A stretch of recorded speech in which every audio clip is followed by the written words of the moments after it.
What did the weird kid in your school do that you'll never forget? This was at university, which makes this even weirder. I studied geology, so we went on a lot of field trips. One time we went to Spain and I noticed this rather strange girl had a tally chart in the back of her notebook. Now, this girl was odd. She wore all black clothes that were clearly not washed very well. She had bright ginger hair and would wear huge spiky plastic jewelry that was usually bright orange. Like big spiky plastic necklaces or bracelets. She would pick her nose aggressively in class, kind of girl. Anyway, I asked some of the other girls if they knew what the tally in her notebook was about, and they said that she was counting the amount of time she had successfully taken a piss while standing up. I don't know about you, but I found this fascinating. I started casually following her one day on our field trip in Spain, and sure enough, she would find somewhere she thought was discreet. It wasn't discreet, I saw everything. She would take her pants fully off, then take a mean piss standing up, the whole time with a demonic smile on her face. Crap was scary. Then she puts her pants back on, gets out her notebook to add another tally mark, then saunters off into the Spanish wilderness to do more geology. It was almost as disgusting as it was mesmerizing. So, one day we had a day off to relax and do what we wanted, so everyone agreed we would go to Madrid for the day, so we all get on a big coach and set off. The drive is like 2 hours. 30 minutes in, she starts mumbling to herself about needing the toilet, everyone around her going quiet as she becomes more agitated. Eventually she jumped up and waddled down the aisle to ask the driver to stop. After a bit of arguing and Spanish shouting from the driver, we pull over. The bus doors open, she walks back up the aisle and gets off using the door halfway down the bus. She takes 3 steps away from the door and starts digging a hole like an effing badger in heat. Now at this point I think deep down I knew what was about to happen. She's about to take a massive piss right here in front of everyone as the ultimate win/fu to her classmates she clearly hated, but boy I was wrong. She finished digging her hole. It was quite impressive given how dry the ground was. She turned herself away from the bus, dropped her trousers and took a squat over the hole. What is this? I thought. Maybe she's too shy for a stand-up piss. Nope. Out comes the most horrific crap from her pasty white butthole. Like gallons of it. I've never seen so much. The hole she dug, whilst impressive, was not sufficient for the brown mass that spewed forth. She finished, wiped her butt with a small piece of tissue she had in her pocket and got back on the bus, with the same maniacal grin I saw her have with a wild piss. Everyone was silent, our professors just staring at each other, clearly thinking what the F just happened. Jim. Did that girl seriously just unleash a turd tsunami in front of 40 people? The rest of the journey was just silence. I think we were all in shock. We get to Madrid and everyone slowly gets off the bus. A crap girl starts saying again that she needs the toilet and everyone turns to look at her. Her bright orange trousers are soaking wet, like she'd been swimming. One of the other students said, Jesus Christ, what the hell happened? And casually as anything, she turns to him and says the bus ride was too long. I pissed myself a few times, at this point I'm losing my mind. What the F, lady? You stopped the bus so you could decimate the landscape? You couldn't have pissed then? You might as well have. I mean, everyone saw your massive dump. I don't think a quick piss would have bothered anyone. Seriously. Anyway, 2 girls took pity and carted her off to a public toilet. The rest of us went to a few museums and had a great day, but it was hard to enjoy, to be quite honest. Madrid's Natural History Museum didn't have the same jovial atmosphere after watching a grown woman crap and piss herself. Bartenders, what is the most memorable interaction you had with a customer? He wasn't completely hammered, but I'll share my favorite interaction I've had with a bar guest that honestly was a huge eye-opener to how to live my own life instead.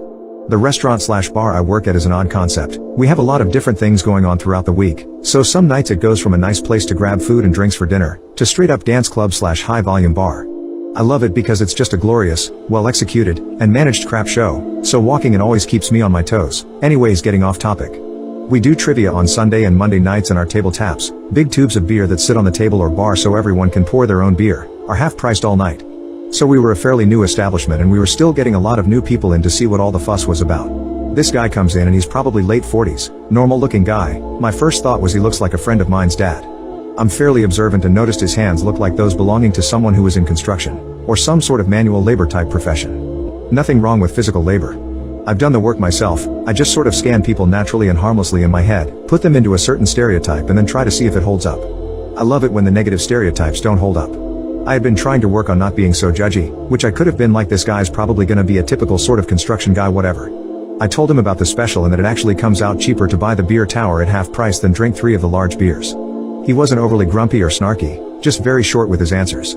Just seemed like he didn't want to talk much. If you want to listen, I'll talk, that's for sure. So I talked him into the tower. He watched whatever sports games were on the TVs, drank some beer, and ate some food. Eventually he loosens up and gets to talking about how he just moved back in the area in the last few months after living in New Orleans for 25 years.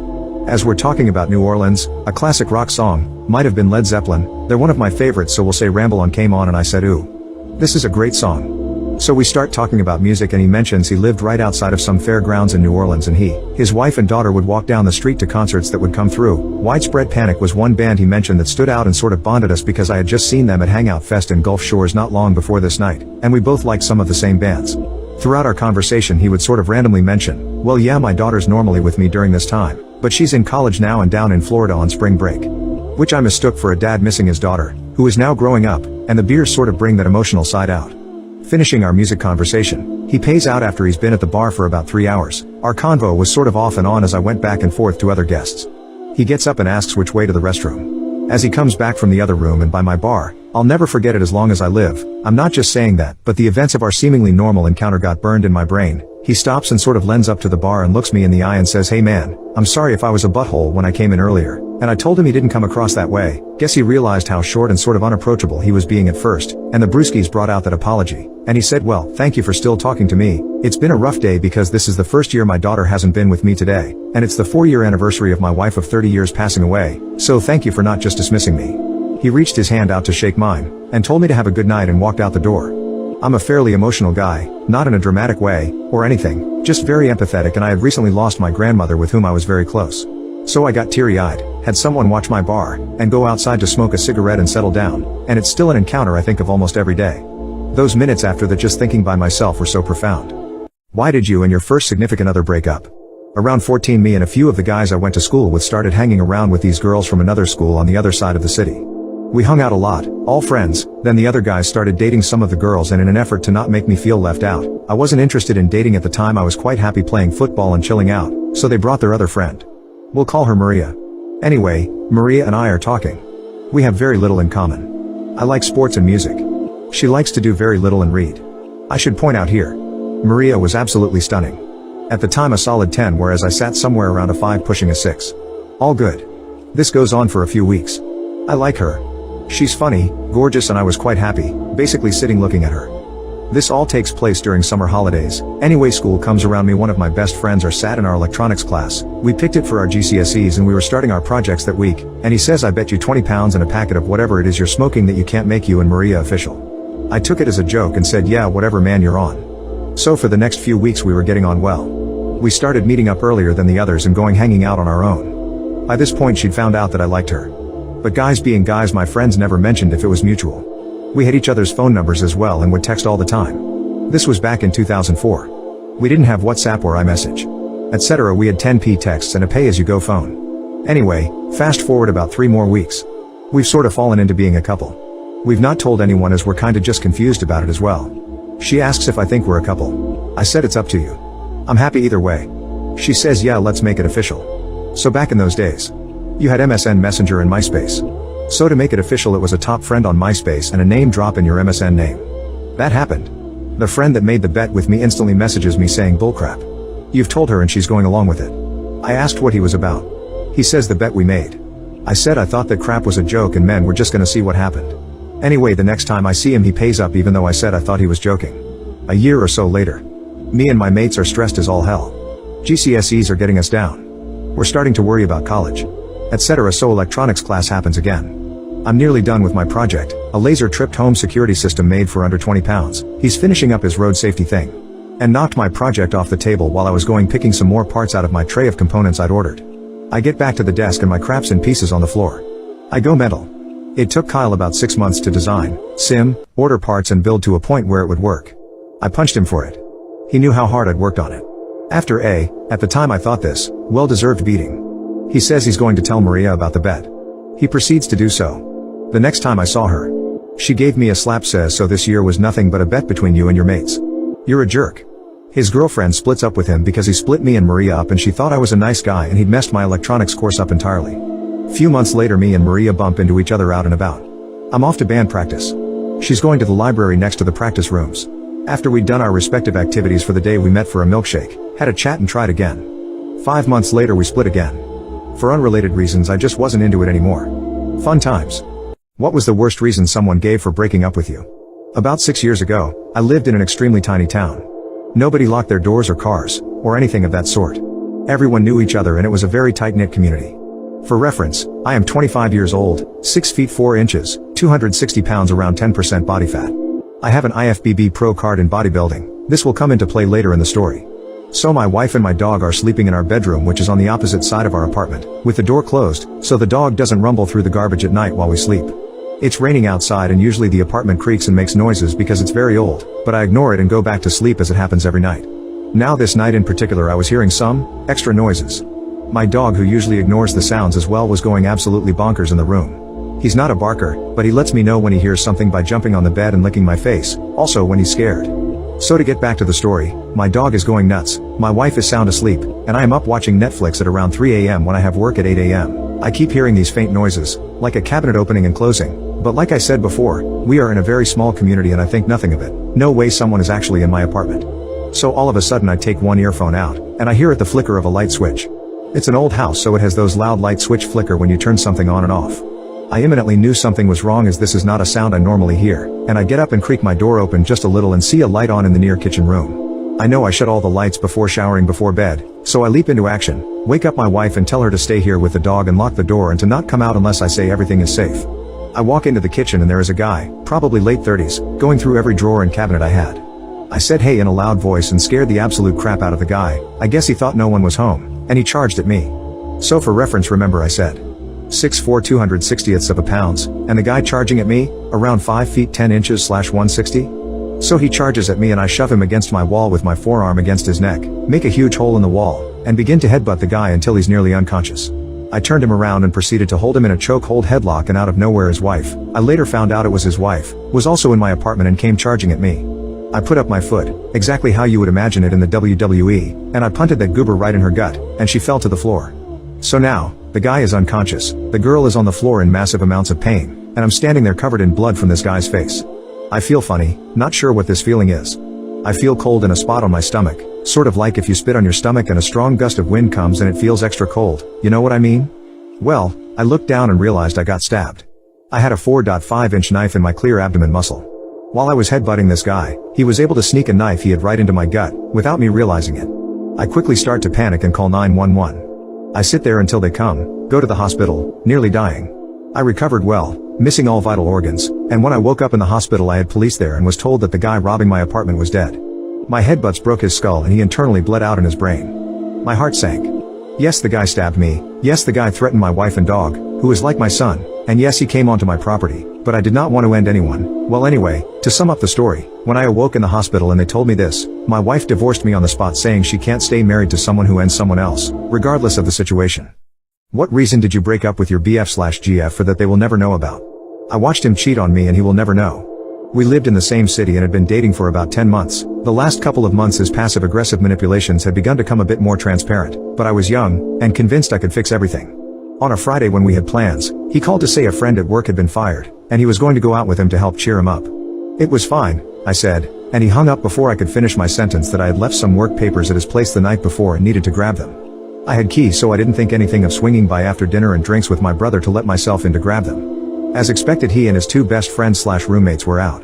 What was not expected was when I was in a little office adjoining his bedroom gathering my papers, the apartment door opened and a lot of giggling ensued. I kept quiet as I assumed one of his friends was getting lucky and I didn't want to interrupt. Imagine my surprise when the giggling and intoxicated slurring approached the bedroom I usually occupied, followed by the squeaking bed springs and a symphony of noises usually associated with mating pigs. Any hope I might have had that it was one of his roommates too intoxicated to find his own room was dashed when she started yelling his name. As they were both clearly schnoozled, it didn't take long for them to pass out mid-thrust.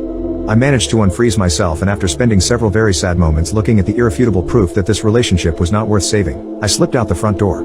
I spent all night walking the city, at first feeling ashamed that he had cheated on me, then increasingly more angry that I felt ashamed, then finally angry at him. By the time morning arrived, I had decided how best to deal with the situation.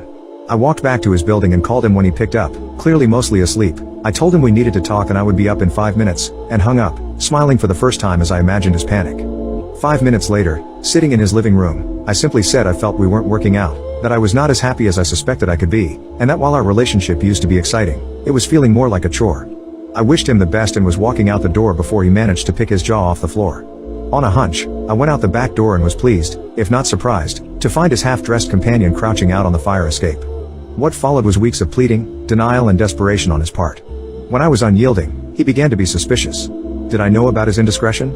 He of course couldn't ask me, in case I didn't know, So he started lashing out at all of his friends and coworkers who had been there that night, accusing them of telling me. And in this manner, they all learned of his infidelity. It caused, I later found, some major rifts between him and his friends, as they all liked me, and led to him being let go at work for increasingly erratic behavior and causing hostility with his coworkers. Parents of Reddit, why are you disappointed in your adult child? I just disowned my stepson last week. He came into my life at 12, a few months short of turning 13. He turned 23 a couple of months ago. It's been 10 years of hell.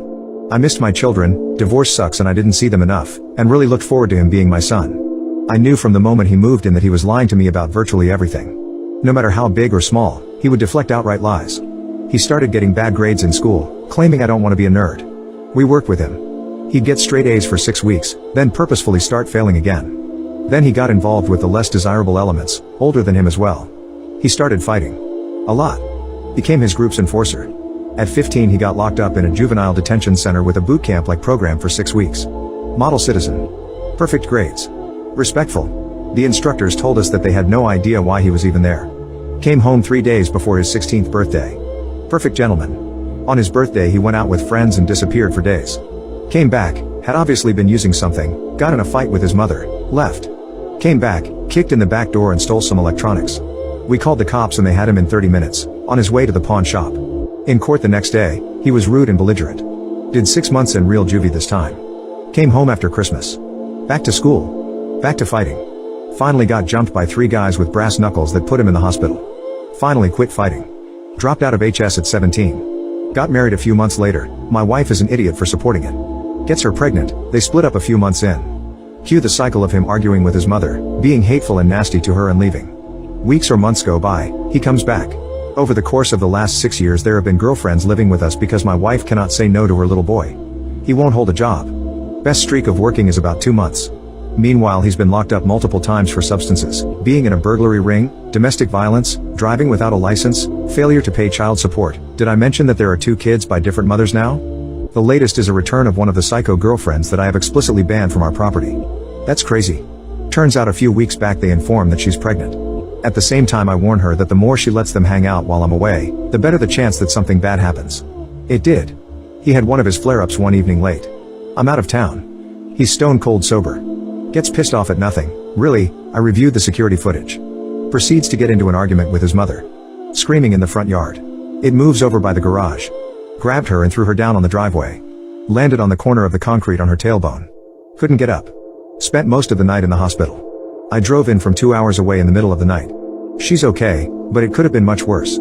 This is one more in a long string of events that culminated in physical violence for the first time. I didn't mince words. Never again. Disowned. She has agreed. Somehow I don't think it will last and that makes me sad. I have been clear though, from here out she can pick one of us. Him or me. What is the deepest, darkest secret you found out about a friend that really messed with your head? When I was around 8 years old I met a girl named Molly. Her family had moved in that summer to a house a few houses down and I really didn't see her for the first month or 2 that summer. My first memory of her was when I was playing with a small anthill in my backyard and she came over and joined me. She showed interest in my anthill and by 8-year-old logic she was the coolest person ever and we became best friends. We would play every day that we could in her backyard or my backyard, go to the pool, ride bikes, ride scooters, and play basketball. Basically if I went outside she would be out with me. A few years later we were still best friends and did everything together. When we were about 12-13ish I remember it was the late fall of 7th grade when she didn't show up for a month of school. When she came back she didn't really tell me why she was gone. She said that she was sick and was taking medication to get better, so I never thought too much about it after. We would still hang out every day but I started to notice that she wasn't the same. She wasn't as hyper as she always was, like she would have to take breaks more often when we were doing stuff. The summer before 8th grade and 8th grade she still seemed pretty normal, but I remember that her mom would call her in to take medication and she could stay out as long with me anymore. High school started. We went to the same high school but didn't get to hang out as much because I was playing baseball and she started to take up playing the piano. She used to play softball/baseball with me until she said she had to stop playing baseball so she took up an instrument. Because of our different schedules we didn't get to see each other too often and we would once or twice a week, but it felt like we never talked. In the summer after freshman year we used to hang out every day but she couldn't go out as much. She would be inside her house more and I would go over to her place and watch TV, play video games, and she got really good with the piano so she would play when my family would go over for barbecues. This summer was also the same summer she was going to the doctors more often. She would always tell me it was just a checkup, and if she didn't say checkup she would say she was getting testing done. She would tell me that she was okay but I knew something wasn't okay. Our family shared a beach house down in South Carolina that we would go to in August of each summer. About the second week of being there, that's when I found out. We would go out to the boardwalk pretty much every morning before it go too hot and just go to the beach, get ice cream cones every day and do whatever. This was the first summer that her dad had to come with us everywhere, and it wasn't really a big deal, neither one of us really minded, but I didn't know why he wanted to come. We were standing in line to get food when I saw her pass out in the middle of ordering food for everyone. I was freaking out while her dad called her mom to meet them back at the house because Molly passed out. So he picked her up and we ran back to the house, which was about 5 minutes away, and just got in their car and started speeding towards the local hospital. Her parents took her to emergency care and I waited in the waiting room. I called my parents and told them what happened and they met me at the hospital. About 6 hours later I was allowed to see her and she told me that she was okay and that she must have passed out from the heat and not drinking enough water. She was staying at the hospital overnight, so she and my parents took me out to eat and stopped by the house first to get changed and stuff before heading back to the hospital. I had just finished showering and getting changed when her mom stopped by my room and told me that she and parents had to talk to me. This was the scariest moment of my life. Her parents had told me that Molly was diagnosed with ALS, amyotrophic lateral sclerosis, back in the 7th grade and that she wasn't expected to live much longer. Her condition was getting worse and she might only live for a few more years. I didn't know what ALS was, so they were explaining it to me and I remember crying for an hours. I went back to the hospital with her parents to check up on her and get her food, and then we went to her room and they told her that they told me what was happening. She was literally a year or two from death, but she didn't cry or feel sorry for herself. She had just passed out and was smiling and joking about saying she wasn't going to have to do her summer projects and homework at least, and was comforting her parents and I. She was the most amazing person I have ever met to be able to be that happy and confident in the face of death. She ended up coming back to school that fall with me and she told our small circle of friends what might happen to her in the coming year and how she wanted it to be the best year. It was the most bittersweet moment of my life. All my friends and I quit sports and after school clubs so we could hang out with her every day. And we all just did whatever she wanted. Any place she wanted to go, anything she wanted to do.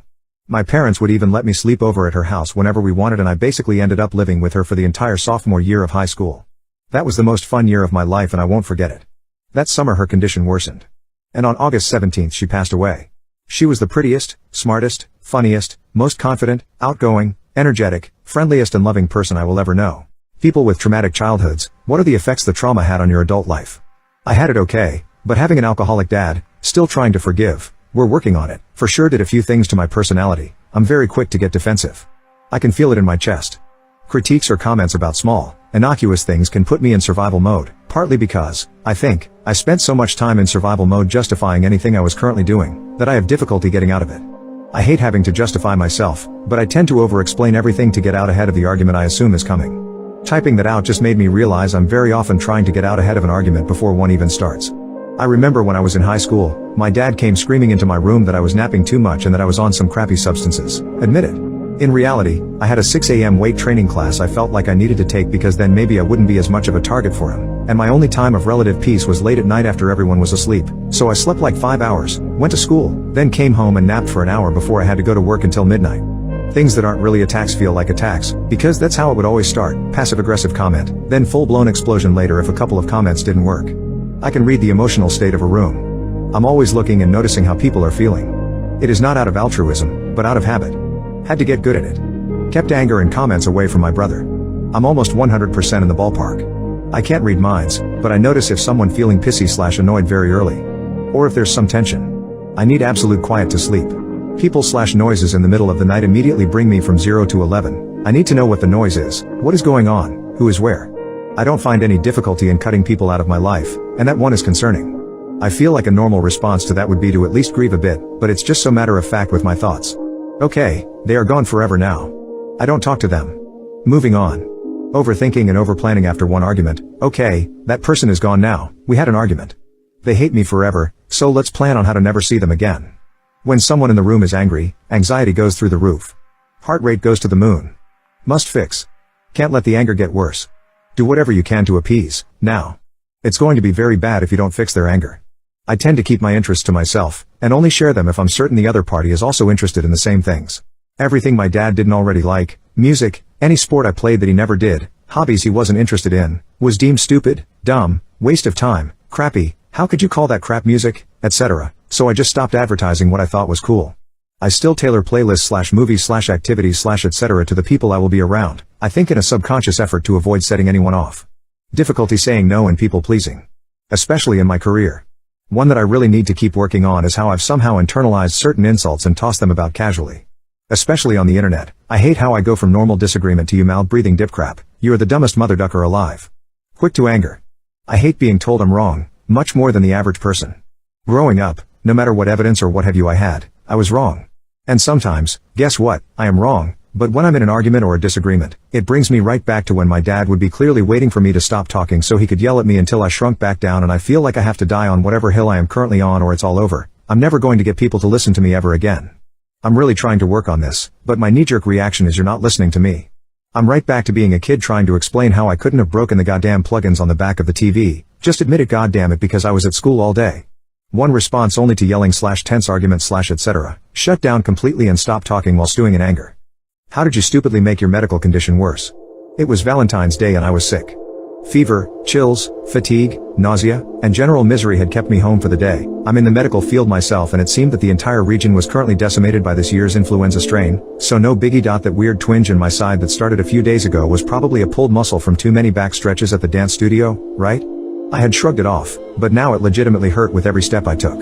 Ugh, fine, I'll go to the stupid clinic today, but later. First I need some more sleep. I woke up with barely enough time to fling myself out of bed and towards the hall bath, getting there just in time to vomit more fluids than I thought I'd consumed. Also, I noticed the lack of the coughing or congestion that typically arrives with the flu, so maybe there's something else going on. That pain is right over my left kidney, but it's probably nothing. Okay, then, I should probably get my pukey butt to the nearest urgent care clinic, and I definitely shouldn't be driving.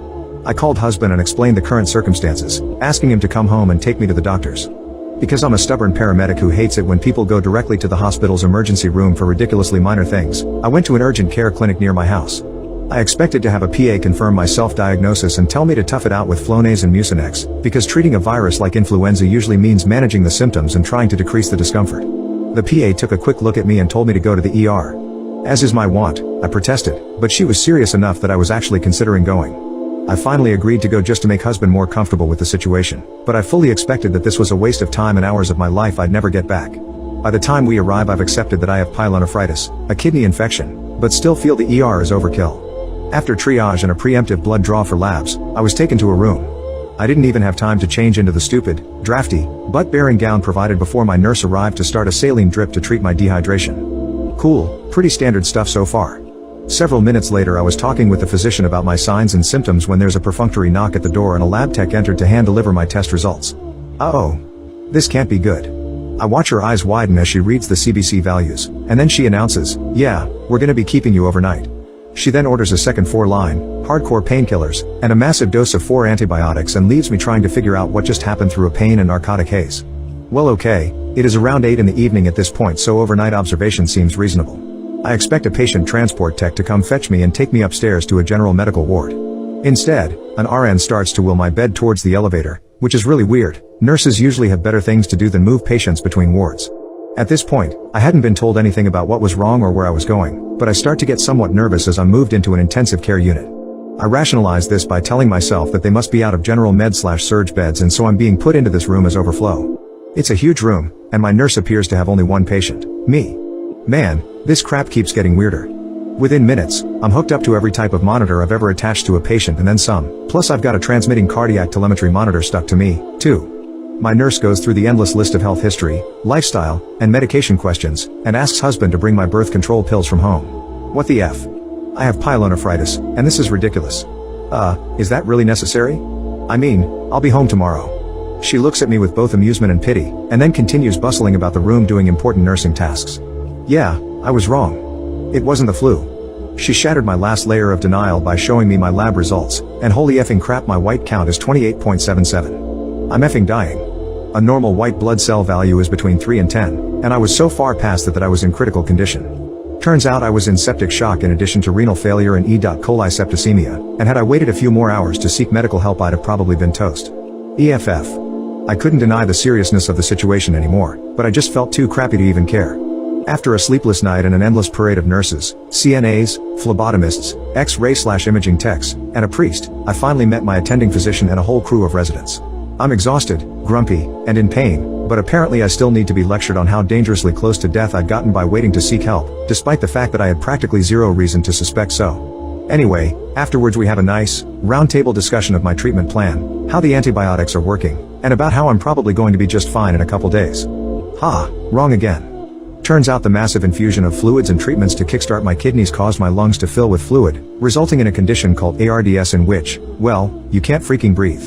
The alveoli, those little sacs in your lungs that do the CO2/oxygen exchanging, were effectively flooded, meaning that no matter how much air you're gulping in you simply can't extract the amount of oxygen needed to live without medical intervention. I really didn't want to end up intubated with a ventilator breathing for me, and my awesome attending let me try the less dramatic option of diuretics and staying awake to remember to breathe. It sucked. Seriously, the worst, most miserable experience I've been through. But it worked, and on the morning of day 5 in the hospital I got transferred to a general medical ward. It was blessedly quiet, at least until I dozed off and my oxygen shots would drop again and then the monitor would shriek me awake. I was slowly weaned off of supplemental oxygen over the next few days, and eventually got to go home on the condition that I'd sleep with a little extra oxygen at night. The scariest thing about the whole experience was how it snuck up on me so stealthily. Our working theory is that I must have had a completely asymptomatic UTI that progressed to my kidneys, but we'll probably never know for sure. I mean, UTIs aren't generally subtle, and if I'd even suspected I had one I'd have gone to urgent care for a UA and an antibiotic script. I knew what to look for and it still nearly managed to end me. I'm fine now, feeling much better. I'm definitely still tired and lack stamina, but I'd say I'm at about 85%, and it shouldn't be too long until I'm as completely healthy as I'm likely to get. I may have lost some kidney function, so I'll continue to go in for routine blood tests, but we're very optimistic about how the most recent scans looked. I took LSD and pretended to be French for 10 months. About 11 months ago I moved into a new house as a temporary sort of thing until I could get the money together to sort something out properly. I was hoping to have already moved out by this point. On my second day after I'd finished unpacking I decided to break the house in with a nice acid trip. I'd brought some with me that I'd recently bought but hadn't had the chance to use yet. Things were going well with the trip but then it seemed to be getting really intense and I quickly realized that the tabs were much stronger than I had been told they were, and I thought being locked up in the unfamiliar house wasn't helping me relax. So I figured the best thing to do to relax would be to go for a stroll because I was starting to get pretty overwhelmed at that point. So I left the house to start my walk and my next door neighbor happened to be just arriving at the same time. It's a street of tightly packed terraced houses so next door's door is about 1 meter away from mine. I'd not met anybody on my street yet and didn't realize this was a friendly tight-knit community where people talk to each other. She said something along the lines of hello, nice to meet you, my name's, her name, are you new to the area? So basically I do this thing sometimes when people try to sell me things on the street etc. where I pretend I can't speak English. I remember a few words from my GCSE French so I just say some nonsense sentences and then people usually leave me alone. In the state I was in this conversation seemed like it would be way too intense for me and French just sort of came to me as my default response to the situation. My exact words were Je voudrais une boulangerie, one of my favorite lines to use, and I shrugged my shoulders a bit with a weak smile. She pretty much just left me to it after that and I got on my way. I did my walk and got home about 2 hours later. I was tripping majorly so the walk ended up taking a lot longer than it needed to. When I got home though, my next door neighbor was standing in her doorway talking to another neighbor who was standing outside.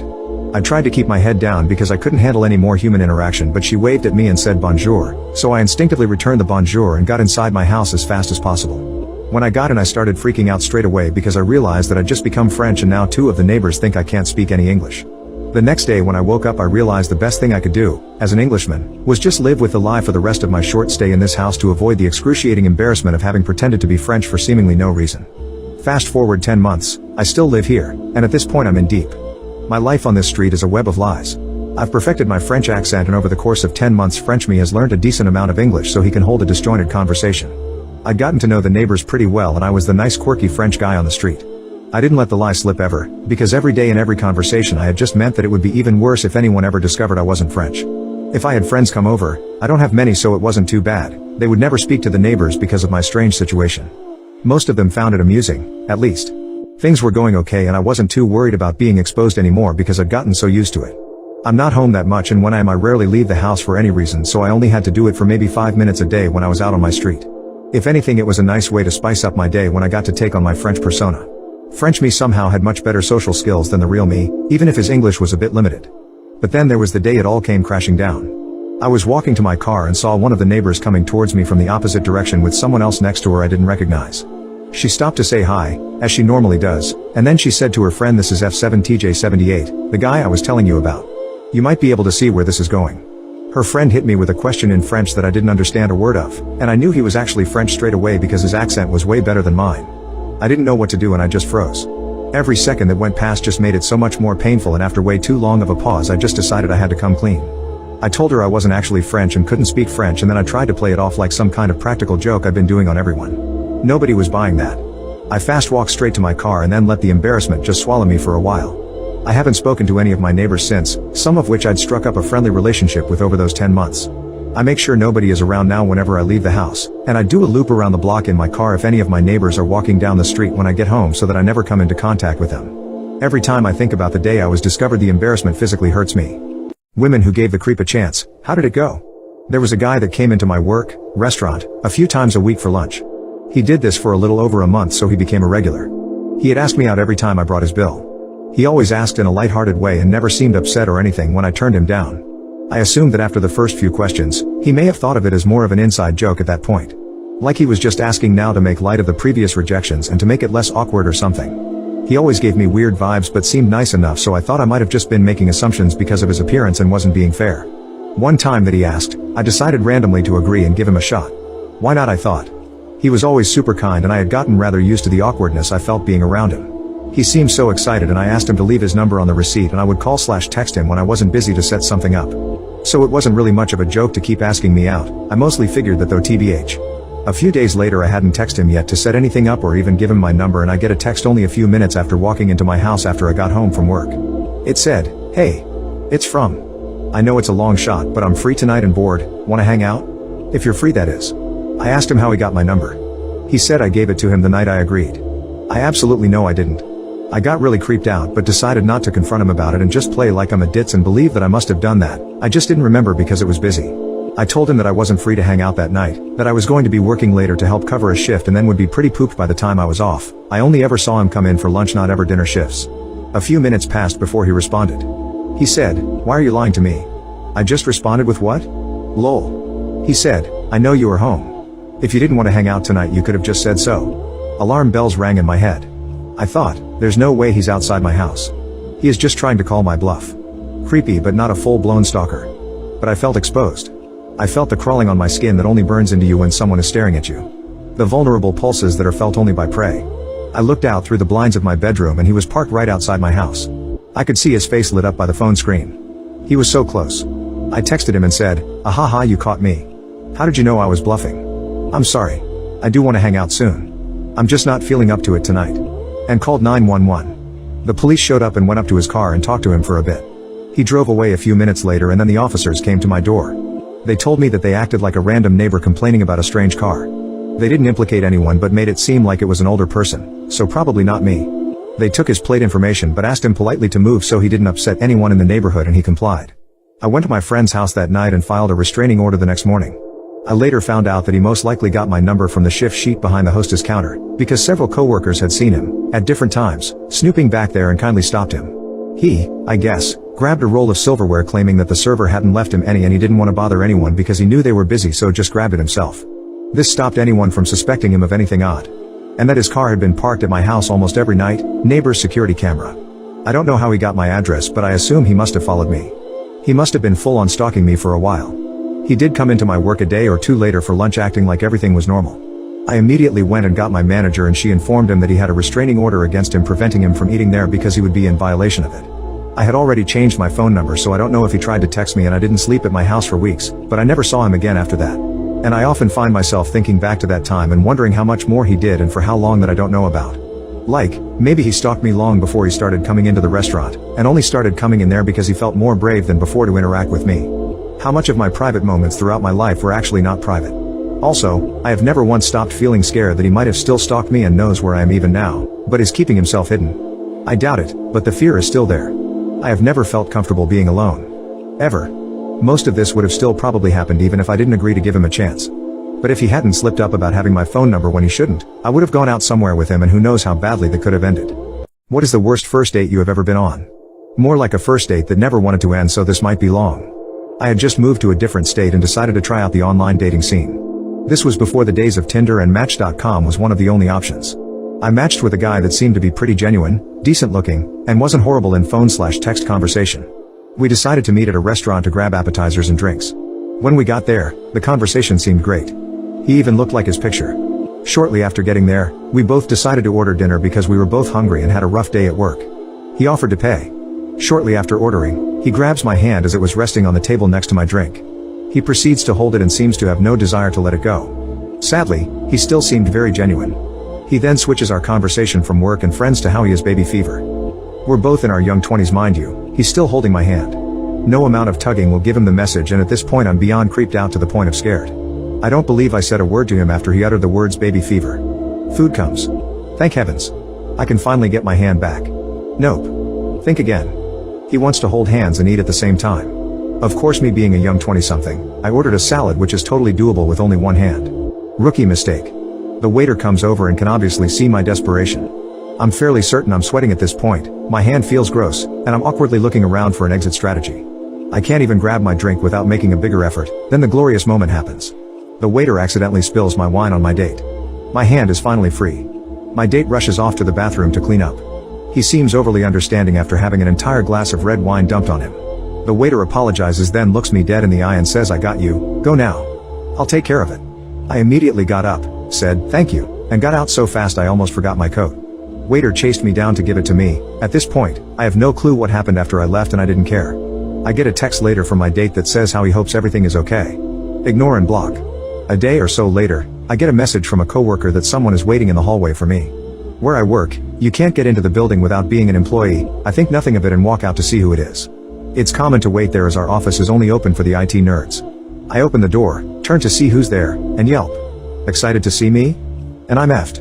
I must have had the biggest look of disgust and terror mixed with gas on my face.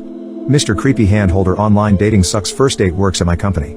He asks how my grandma is doing. I play along assuming that the waiter said something about her. He reaches out to grab my hand and I yell out I'm infertile. I had no clue where that came from, nor did I have any idea if I was. He looked at me strangely without saying a word, and I used the awkward distraction to go back into my office. I got a message from him later that day on my work chat asking if I'd be interested in fertility treatments. I noped right out of that conversation and went directly to security. I never heard or saw him again. What happened at a wedding that let you know the marriage would fail? My cousin Jan's wedding was basically just a preamble to an elaborate dance of divorce that we all knew was coming from the moment the engagement began. For context, this took place 15 years ago in the backwoods of NC. My family is just a generation or two removed from snake handling in church, so some of the wackiness is the product of upwardly mobile inbreeding and redneck gumption. Just a few things that come to mind. Her fiancé proposed to her over the corpse of her father. He was over with the family watching TV when Jan's dad collapsed on the floor. He died before emergency services arrived. Her boyfriend grabbed her hands as she was sitting next to her father's body, pulled her up to her feet, and then asked her to marry him. He later said that he didn't want her to get away. The fiancé then disappeared for a month the week after the funeral. Nobody knew where to reach him. The bride's white trash mother told Jan that she had to get married within 4 months because she, the mother, my aunt, planned to move to another state with her new boyfriend to avoid bill collectors. When Jan's fiancé showed back up, he was cagey and weird. Eventually, it came out that he'd been living with his ex-girlfriend because she insisted that he had to give her a month of his life, or she'd take him to court for child support that he was supposed to be paying on their infant son, but had never paid. Throughout all of this, Jan continued to insist that she wanted to marry him. My mother and I did most of the wedding prep and arrangements. Jan's mom, despite insisting on the 4-month timeline to help pay for the wedding before her move, never contributed a dime, and we were both pretty convinced that the wedding was going to be cancelled at any moment. But, the day arrived, and so did the principal players. At the wedding itself, the groom walked around drinking PBR out of a massive travel thermos with a novelty straw, and told everyone who would listen that Jan was a good starter wife. Jan threw several tantrums about stupid crap, including one in which she accused the groom of stealing her drink. He told her she was a dumb whore, but it all worked out because then she found her drink. The groom pulled the ring off of Jan's finger during the reception and swallowed it as a joke. The groom picked a fight with his father because his dad had asked the ex-girlfriend to stay at home, and the groom had really wanted her to be there. Jan was in the dark about this invitation until the fight broke out. Shocking precisely nobody, except possibly Jan herself, they eventually did divorce. Eating the ring caused the groom some discomfort, so they had to cancel their honeymoon to the mountains so that he could go to the ER and get hospital-grade laxatives. They lost money on the cancellation and the ER visit, which they really didn't have to lose. That resulted in some immediate debt problems, and they lost the trailer they'd planned to rent when they couldn't come up with a deposit. That resulted in both of them moving into the groom's parents' home, into his old bedroom. Things went downhill from there. The groom's ex-girlfriend popped back up less than 3 months after the wedding, heavily pregnant with his second child. She went after him for another shared month, but Jan wasn't cool with it. The ex ended up taking him to court for child support. Jan got a second job to make ends meet while resigning herself to living with her in-laws for a while longer. One day, after he'd dropped her off at work, the groom sold Jan's car. He then disappeared for several more weeks. She lost both jobs, and shortly thereafter realized she was pregnant. The groom accused her of cheating because he thought he couldn't have more than 2 children in a lifetime, and his ex-girlfriend had already filled the quota. As I understand it, this is what ultimately caused the rift in their relationship. My roommate left her feces smeared all over the bathroom walls and poisoned me. I lived with an awful, now ex-roommate. This happened back in 2020. I moved out of a living situation where a caregiver was allowing a small dog to attack my cat. I moved out fast for her safety, unknowingly into an even worse situation. In my state, the government helps homeless people through a program, and in comes Sherry, fake name for privacy's sake. Sherry is an alcoholic with extreme IBS and, as you probably guessed, came off the streets. It was my first time moving out on my own. I noticed pretty early on that Sherry was a slob, but this was to be expected as she didn't really have experience cleaning a home. The issues started when I woke up late at night and used the bathroom. When I sat down and felt the floor and seat was wet. I turned the lights on and, to my horror, it was like a brown slaughter scene. Human feces spread on the toilet seat, the floor, the walls next to the toilet. It was like a diarrhea bomb went off. I didn't even know that was possible. I informed my landlord, who only believed me with picture evidence, which should have been a huge red flag at the time, but I was still a teenager.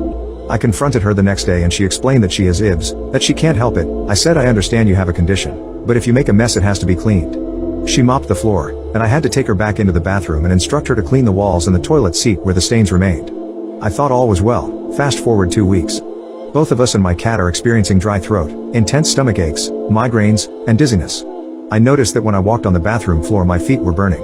I asked Sherry if she also felt sick. She said yes and didn't know why. It clicked a day later.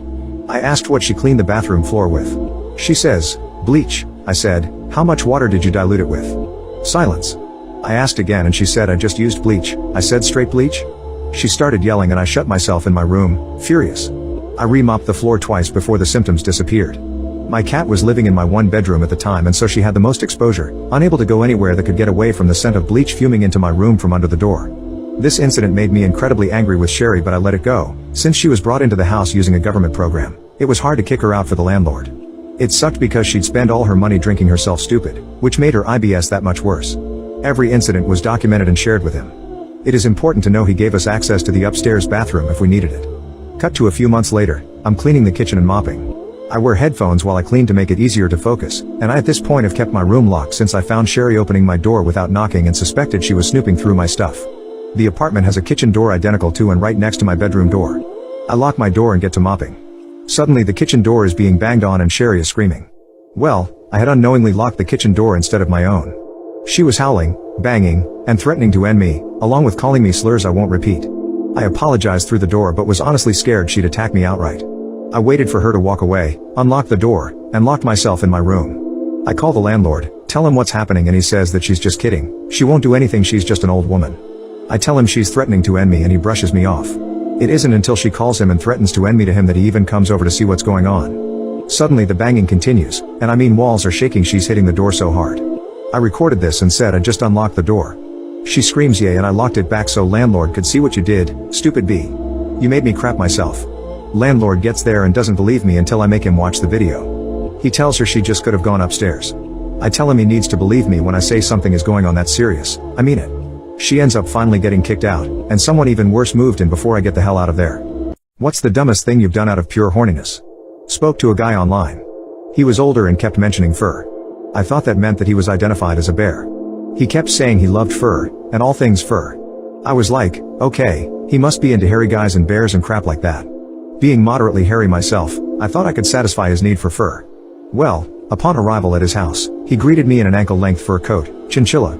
At this point I realized he meant actual fur, and fur items. I went in and he had like, an entire room full of fur coats, most of them on the floor all spread out for us to lie on. I hooked up with him for a bit, he loved to rub the fur coat on his willy and crap. Whatever, it was very humdrum. Those boomers are so easy to get off since they went through puberty without internet adult flimps and the slightest breeze across their willies gets them hard. Anyway, on my way out the door he asked if I liked fur. I said I loved fur coats. Then he offered me one, a floor-length Arctic fox. I of course declined. I did not have a spare $5,000 to give him, nor did I want to owe him for anything. I told him flat out that I did not plan on continuing this, that this was just a hookup, and that I would essentially never see him again, let alone arrange for some form of payment. I wasn't about to whore myself out, especially for a, ladies, fur coat from the 80s. Shoulders looking like a mixture of a quarterback and Alexis Morel Carrington Colby Dexter Rowan. He insisted that he really wanted me to have it and that I would never have to owe him for this and that we would never even have to meet again. I took the coat, and this is where I effed up. Days later he texts me, when will we meet again? I ignored him for a while. Days go by, I get another, more insistent, text. When are we meeting up again? I gave you that fur coat, you need to see me now. I went through the whole I told you I had no intentions of seeing you again and you insisted I take this coat after I rejected it like 3 times and also you insisted I would owe you nothing and that I take the coat. He said that I needed to see him again to return the coat or that he wanted me to give him a pair of my dirty underwear. I was floored. He knew I had no intention of ever seeing him again, no means of paying for a coat like this, and that I was above whoring myself out, let alone for a measly fur coat. I reminded him of this. I said that I did not feel safe meeting him in person to give him this coat any longer since he was now attempting to manipulate me and coerce me back into an intimate circumstance with him. He then said that he would call the police on me. I reminded him that he gave me the coat, insisted that I take it, and insisted that I would owe him nothing for it. He then said that if I did not return the coat or give him my dirty underwear, he would tell everyone I was gay. I laughed and informed him that he was free to do that because A, everyone knows I'm gay as hell, and B, I don't live a cowardly life in the closet, and therefore don't care. I told him I did not appreciate him lying to me, and then trying to blackmail me into having intercourse with him, giving the coat back, or giving him a pair of my dirty underwear like some backpage slag. He got frustrated, thinking that these scare tactics and blackmailing would induce me into taking him seriously and suddenly believing him to be honest and true to his already broken words. Then he brought out the big guns. He said that if I did not meet him to hook up, give him a pair of my dirty underwear, and give him back the coat, he would tell his wife all about it. I did not know he was married, or masquerading as a straight man. He was one of those guys, the straight closet guy who wants all the benefits of sleeping with men, but none of the responsibility or social stigma. A effing scared coward. I said to him, so let me get this straight, you want me to hook up with you again, after you said I wouldn't have to, you want me to give you back the coat you insisted I'd take against my wishes, and you want me to give you my dirty underwear, and if I don't comply, you're going to tell your wife on me? A wife that you conveniently failed to even mention before? I laughed, and he got really angry. It was then I realized he gave me the coat thinking that he could use this, and his threats, against me to coerce me into having intercourse with him and all his fur coats again. I informed him that I was aware of this. He hung up on me. What story do you have that disproves the worst she can say is no?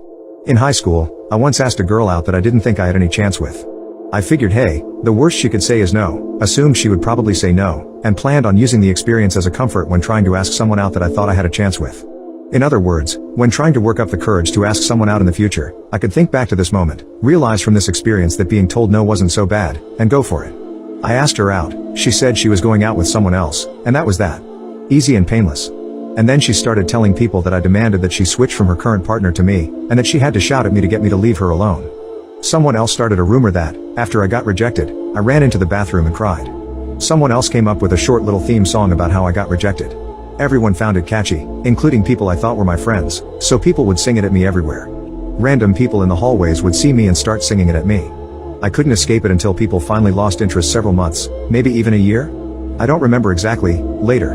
I was horribly humiliated and depressed and sad and so on for all that time, but I figured it was just a fluke. Then, in the fall semester in college, a female friend promised to me that she would get me laid by the end of the spring semester.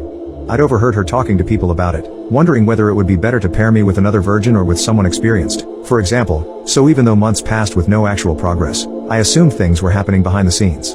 On the last day of the spring semester, there was a big party at her place, so I texted her earlier in the day so if today's the last day of the semester, does that mean I'm getting laid?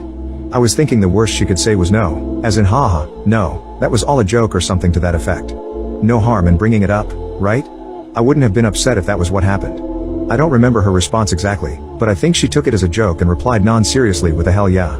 Or something along those lines. Halfway through the party that night, she gets everyone's attention and announces that she got the best text ever today.